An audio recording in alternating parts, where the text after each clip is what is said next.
problem answered. Oh, my dragons were the color of the sky after the sun has fallen. Oh, my dragons, heads brush the moon. Their heartbeats were lullabies, your best tune. Oh, my dragons, heads brush the moon. Their heartbeats were love songs, their hearts are the truth, are the truth. Oh, my dragons, oh, my dragons. Medea and the Burnt Sky. My father is a bright light. When he smokes, he looks like he's set himself on fire. Face all round and golden, smile as warm as an oven's stomach. His real name is Helios, but most people call him H. You can find him sat in an armchair, predicting fate through dust particles and sun shapes. You can find him basking in the first light, watching the world start to open and glow. H gave me the dragons, or an idea of them anyway. As a child, he told me stories, epic tales before sleep. At nursery, the other kids thought I was lying. Insects don't speak. The future isn't a raisin. You can't listen to the sky. Thomas Athens said, "Mrs. Hera, Medea is telling us the clouds are crying again." And I know the clouds aren't actually in tears, or the insects having a chat. But my life isn't logic and fact, it's intuition, insight, magic in the mundane. And when I trust my imagination, life appears that way. So that was years ago anyway. I've learnt to keep quiet since. Learnt to be normal, serious, pull up my socks, button my shirt, stand tall, don't say too much or not enough, fit in, stiff upper lips, zipped up chin. Until H thought I needed protecting when he wasn't around, and protection came 12 meters from the ground. There were two of them, girls, tiny little things that I kept in the curve of my dreams, until they grew too big for my bag, then my bedroom, then the entire backyard. They had skin the colour of an orange, the colour of a problem answered, like a burnt sky after the sun had fallen. H said they were born of air and flame, and although they couldn't speak, I saw the entire universe flare and fan in the centre of their pupils. They had wings the size of Primark, hearts as large as Devonport Park, and they drew me over Plymouth on a chariot made from prayer, and phone calls returned, and the centre of jam donuts and jeans that fit perfectly. Have you ever seen a dragon grow? It's like watching spring erupt from slumber, like 1 minute nothing and then bam, thunder, their heads brushing the moon. Have you ever heard a dragon's heartbeat? It's like a lullaby, a love song, your best tune on the radio, a war cry, a victory march, the truth. Around the time of the dragons, I made a group of friends who had their own creatures too. Jason with an inner ram that gave him confidence and belief. He pictured it, he told me, as a huge sheep with curly horns and sunglasses on its face. Elvis had a dolphin who made him less angry. When he wanted to smash something because he was trembly, the dolphin calmed him down and everything settled, like milky flat ocean water after the tantrum of a storm's heckle. Then there was Fadamo and her jaguar. The jaguar first helped with the fear of the dark. He just made her laugh, always pulling funny faces, whispering rude things in inappropriate places. Life's less scary with him here. And finally, Estelle, who didn't speak much at first. She was too shy too. But as soon as she started talking, the girls were set free. A bouquet of hummingbirds took flight through the tight constraints of her mouth. their iridescent bodies shaping and sharpening the sky. It didn't matter that we couldn't see each other's creatures. It mattered that with them around, we finally believed in the power needing to come through. It mattered that we had found truth and fun and each other. On the day the creatures disappeared, we are outside Greg's getting vegan sausage rolls when we collide into H, that light on his tongue, this gentle burning of summer within. Medea! He struts his belly laugh, relentless grin. I was out walking earlier by the end of the world, H begins. Now, let me make something clear.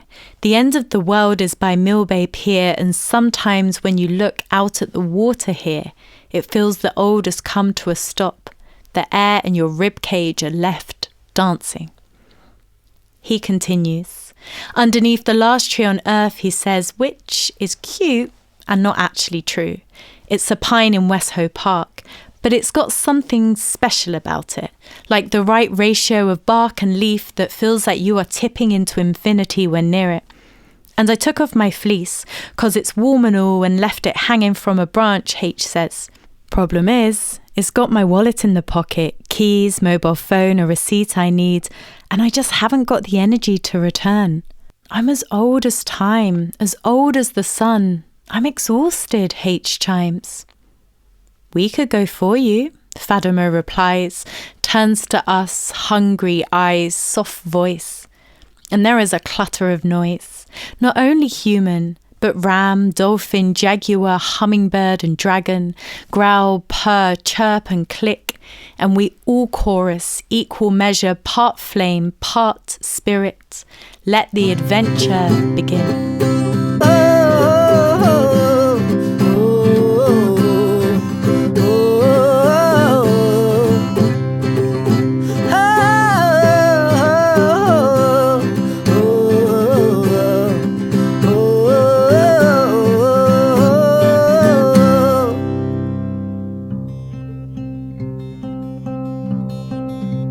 In many ways, it's a complex journey.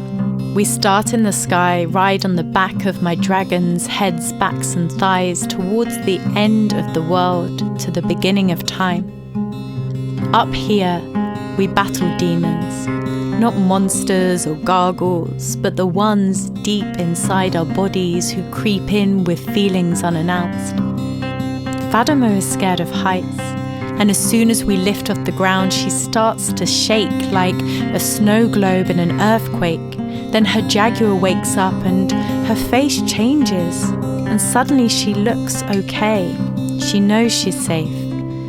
We fly over the fancy section of town, the tired part, the new bit, and it all feels strange to me looking down on the intricate from up here. Like I'm something tiny and large, infinite and finite, protecting what's below. And in the vastness, I belong to my friends, to the strangers I'm yet to know, and we are all broken pieces of the earth, finding our way home. And the sun burns itself hot, so close we almost touch it. And the moon is a man, and before we land at the end of the world, he begins to speak. Tell me, what brings you so close to my cheek, he says, and even though she is the shyest of us, Estelle answers in song. Those hummingbirds sing a rhythm of wanderlust, wingspan and wind, and the man in the moon nods. Understanding the language of love is the bravery of overcoming your insecurities. It's facing what hides under the bed. Then we are falling towards the water below. I hear Elvis shout, he's frightened, he screams, then just before the sea surface is seen, his dolphin appears, catches our panic on the crest of a wave, and Elvis is brave again. And we are laughing now, a whole pod leaping in and out the liquid, sea salt in our spirit, heading towards the last tree on earth. When we get to land, H's fleece is strewn across the higher level of a branch. He didn't mention it was so fancy, Jason laughs, and just as he goes to grab it, the entire earth slants and tilts like grinding your teeth or falling over your own feet. Everything's sort of wonky. I can see he's scared, but something pushes him on, and Jason leaps, his sheep kicking its hooves, lifting him towards the tree. And as he grabs the fleece, everything seems to stabilize again, and the world is both flat and familiar once more. "I've got it," he shouts. "It's sort of golden, kinda bling." On the walk back home, none of us really say anything. It's beyond the tiredness and sense of claiming something we set out to do. We didn't need to. This quiet knowing held us together, and we let the world slip through our bones, as if all nature was us. The rushing wind, the bruised sky, the descent into late afternoon, the birds swooning, punching flowers, the ritual of an entire day ending. By the time we reach the city, it's like I feel everything. Not just nature, but the people of Plymouth too, and our ordinary lives. It's then I see them. All these creatures, beside all these humans, there are dragons galore. Tiny ones, huge ones, prowling, flying, sleeping, eating, moaning, sneezing, resting, being, becoming, and I am filled with unrelenting joy to my core. Then I notice my dragons aren't with me anymore. That's been the first time in years I've not felt their hot breath on my neck, seen their full bodies cut through the air, known the comfort of something so huge move beside me. I turn to my friends, and they seem different too. We have lost and gained something all at once.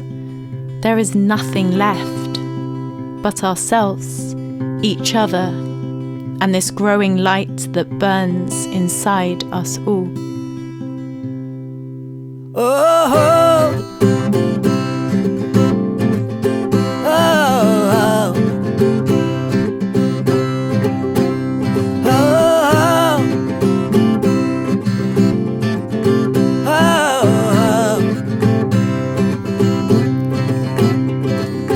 oh, my dragons were the color of a problem answered. Oh, my dragons were the color of the sky after the sun has fallen. Oh, my dragons, heads brush the moon. Their heartbeats were lullabies, your best tune. Oh, my dragons, heads brush the moon. Their heartbeats were love songs, their hearts are the truth, are the truth.